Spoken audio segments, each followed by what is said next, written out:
I just finished an hour and a half session exercise of the extended Focus 12. Right now it's 21:09 p.m. and 10 degrees outside, 22 degrees inside Celsius, and right now it's new moon.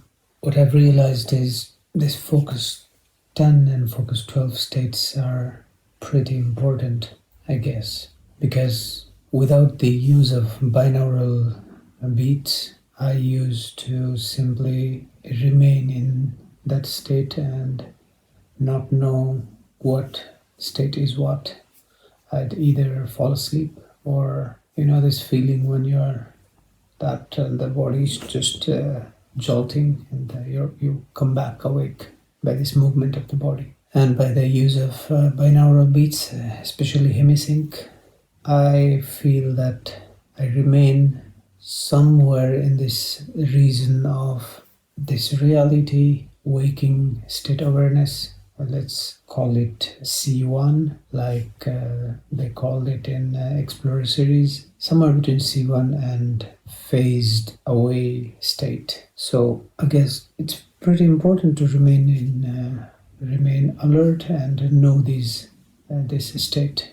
And today as well, there were some faces, some pictures coming and going, mostly faces, and very few picture of other objects or landscapes, things like that. And if there would be any face, I'd ask the face, or I'd put a question there. What do you represent, or who are you? And if the image went away, I think that it's simply something that my mind made. And if it stayed or remained for a while, I'd send it love. I'd say, I send you love, and then it would go away.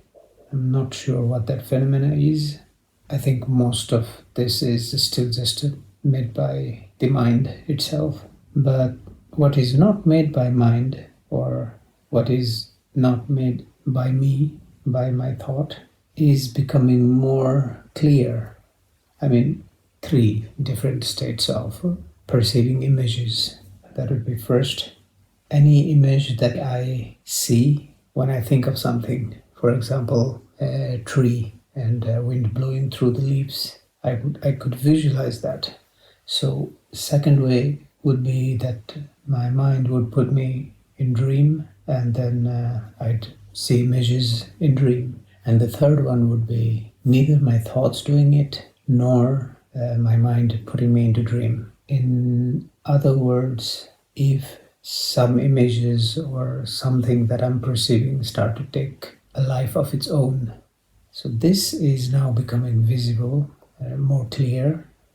And one more thing that happened today was that I was listening to a particular frequency inside the Hemi-Sync set of frequencies, and I would be able to recognize differences, as in listening to a harmony of a chord and being able to recognize the different notes involved. So I was listening or trying to listen to particular frequencies involved, and at some point I realized one particular frequency which was there, and what happened is somehow an imagery of a fader being put down, not necessarily a fader as in mixer, but something being put down visually, and at the same time that particular tone, that particular frequency went down as well. And I was surprised, and I looked for the same tone again and didn't find.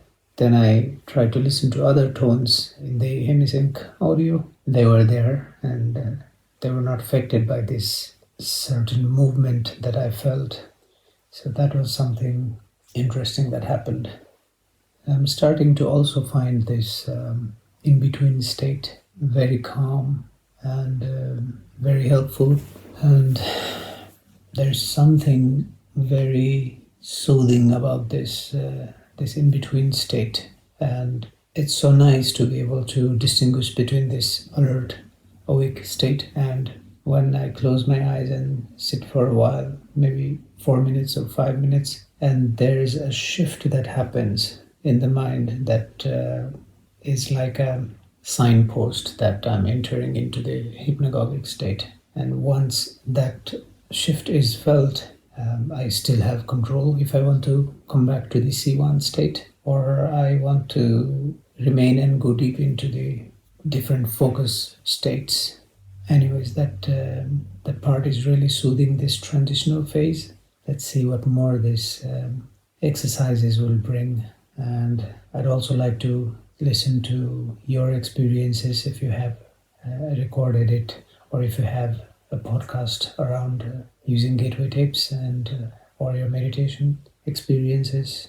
I've been listening to quite a lot of different podcasts lately related to Hemi-Sync, and I've watched all the videos posted by Monroe Institute on their YouTube. It would be really nice to hear your experiences as well, and as I'm trying to read and listen and watch all the experiences around this phenomena, because I do firmly believe that meditation is the key to finding our true nature and finding solutions to a lot of problems that we humans have.